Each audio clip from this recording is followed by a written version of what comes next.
की इस वीडियो में बड़ी बड़ी भारी भरकम मशीन्स होंगी जिन्हें देखने के बाद आप वाकई में अचंभा हो जाएंगे। तो शुरुआत करते हैं अपनी इस पहली मशीन के साथ। कॉम्टेक क्रैम्बो 6000। दोस्तों, खाद बनाने के लिए और पेपर वगैरह बनाने के लिए हमें लकड़ियों के छोटे छोटे हिस्से को ब्रेक करना पड़ता है, जिसे इस तरह के श्रेडर में काफी हेल्पफुल रहता है। दरअसल लकड़ी की बड़ी बड़ी रूट्स भी होती हैं, वो काफी हैवी होती हैं, और सूखी हुई लकड़ी भी होती हैं, वो भी लाइक उबड़ खाबड़ रहती है। तो उनके छोटे छोटे पीस करने के लिए इस तरह के श्रेडर में डाल दिया जाता है, और श्रेडर भी लकड़ियों के छोटे छोटे टुकड़े को ब्रेक कर दिया जाता है। बल्कि इनका ट्रांसपोर्टेशन भी ऐसा होता है, बल्कि आगे के प्रोसेस में भी हेल्प मिल जाती है। वहीं कैनवर बेल्ट भी लगी होती है, जिससे छोटे छोटे पार्टिकल दूसरी साइड से बाहर भी निकलते हैं, जिसे आप चाहें तो ट्रक वगैरह में भी लोड करके कहीं पर भी लेकर जा सकते हैं।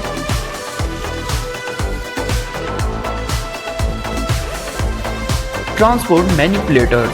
कभी कभी कुछ चीजें ऐसी होती हैं साइज में छोटे होने के बावजूद भी काफी भारी होती हैं, जिन्हें उठाने के लिए इस तरह की मशीनों का इस्तेमाल किया जाता है। ये एक इंडस्ट्रियल मशीन्स होती हैं, बस खास तौर पर बड़ी बड़ी चीजों और भारी भरकम चीजों के लिए इस्तेमाल किया जा सकता है। वहीं इसमें ग्रिप हैंडल भी लगे होते हैं, जो आसानी से चीजों को उठा सकती है और रोटेट भी करती है, जिससे आसानी से छोटी छोटी चीजों को उठाकर रखा जा सके। Automatic firewood processor. जिन लकड़ियों को जलाने का प्रोसेस किया जाता है तो लकड़ियां काफी ज्यादा छोटे छोटे टुकड़ों में होती हैं। उन छोटे छोटे हिस्सों को काटने का काम करती है कुछ इस तरह की मशीन। ये एक्चुअली में एक ऑटोमेटिक कटर्स होते हैं, जिनमें लकड़ियों के बड़े बड़े पीसेस को डाल दिया जाता है, जिसके बाद ये मशीन भी उनको ब्रेक करके लकड़ियों को छोटे छोटे टुकड़ों में बांट देती है। ये एक तरह का ऑटोमेटिक कटर होता है, जिससे लकड़ी भी ब्लेड के बीच में आ जाती है तो ब्रेक हो जाते हैं और छोटे छोटे टुकड़े भी कर दिए जाते हैं। तो इस तरह की लकड़ियों को जलाने के लिए लकड़ियों को तैयार किया जाता है, जो बड़ी ही ऑटोमेटेड तरीके से कर दिया जाता है। Side track snow remover. जब पहाड़ी इलाकों में भारी मात्रा में काफी बर्फ जमा हो जाती है तो ऐसे रास्तों को साफ करने में ये मशीन काफी ज्यादा काम करती है, जो स्नो को दूर फेंक देती है। ये एक तरह की ऐसी मशीन होती है जिसके आगे की तरफ कटर्स भी लगे होते हैं, जो बर्फ को काटने का काम करती है। साथ ही ऊपर के हिस्से में आप देखेंगे तो ट्रॉवर भी लगा होता है, जो बर्फ को दूर फेंकने का काम करता है। तो ये मशीन रोड को क्लीन करने में काफी ज्यादा हेल्पफुल होती है ऐसी जगह पर जहाँ पर बहुत ज्यादा बर्फ पड़ती है। तो अगर आपने भी इस तरह की मशीन देखी हैं तो हमें कमेंट करके जरूर बताइएगा। Sand track 20। हाईवे और एक्सप्रेस वे के किनारे आपने देखा होगा कि किस तरीके से प्लांटेशंस किए जाते हैं, जिसे देखने में अच्छा और प्रॉपर तरीके से हरियाली बनी रहे और समय समय पर उनकी कटाई भी होती रहे। तो इस तरह के काम के लिए इस तरह की मशीन्स को बनाया गया है, जो काम को ऑटोमेटेड तरीके से कर सकती है।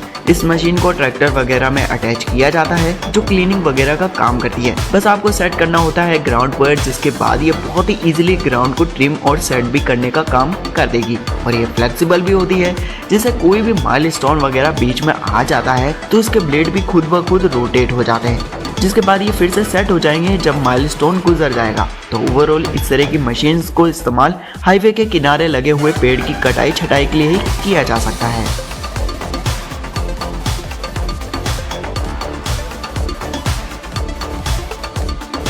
City boy crane. Construction site पर आपने क्रेन्स तो जरूर से देखी होंगी। ये भी एक तरह की एल शेप्ड क्रेन्स होती हैं, जो दूसरी क्रेन्स होती हैं उन्हें लोड करना थोड़ा सा मुश्किल होता है, पर ये क्रेन इतनी ज्यादा साइज में छोटी होती है जिसे फोल्ड करके कहीं भी आसानी से लेकर जाया जा सकेगा। और जब भी आपको इसका इस्तेमाल करना है, बस इसे एक्सपेंड करिए और इस्तेमाल करिए। ऐसी क्रेन आपको वहाँ मिलेगी जहाँ पर बड़े बड़े फ्लैट्स और बड़ी बड़ी बिल्डिंग्स बनी होती हैं।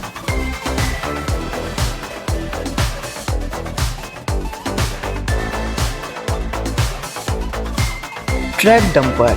अभी तक आपने जितने भी डंपर्स को देखे होंगे उनके नीचे के हिस्से में व्हील्स भी लगे होते हैं, जो व्हील्स के जरिए ही चलते हैं। पर अगर आप इस डंपर पर गौर करेंगे तो इसमें व्हील्स की बजाय इसमें चैन मशीन्स व्हील्स का काम करती है, जिसे किसी भी सरफेस पर आसानी से वर्क कर सके। चैन मशीन का फायदा ये होता है, चैन होने पर स्पीड थोड़ी कम रहेगी, पर माइनिंग के दौरान रास्ते ऊपर नीचे होते हैं तो ये इजीली मूव भी कर सकती है। तो खासकर ये ट्रक माइनिंग के लिए ही बनाया गया है, जो ऑफ रोड पर आराम से चल सकता है।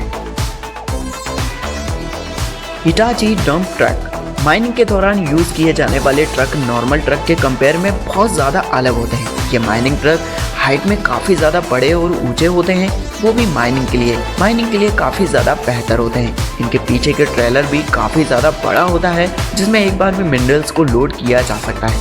इन ट्रक्स की रेंज भी काफ़ी अलग देखने को मिल जाती है। हालांकि ये डीजल ऑपरेटेड होते हैं, पर आप चाहे तो इन्हें इलेक्ट्रिसिटी से भी चला सकते हैं, क्योंकि ट्रक के कुछ पार्ट भी इलेक्ट्रिसिटी बेस्ड होते हैं, जो आपको ठीक वैसे ही काम करते दिखाई देंगे जिस तरीके से ट्रेन करती है। ये इलेक्ट्रिसिटी के तार को टच करते हुए काम कर सकता है। सो चलो आप भी इस वीडियो को लाइक कर दो, प्लस चैनल को भी सब करना, नोटिफिकेशन को ऑन पर डालना भूलना बिल्कुल भी नहीं, ताकि आने वाले वीडियोस की नोटिफिकेशन आपको सबसे पहले मिले। तो सेफ रहिए एंड एंजॉय कीजिए। मिलते हैं आपको नए वीडियो के साथ। Bye bye.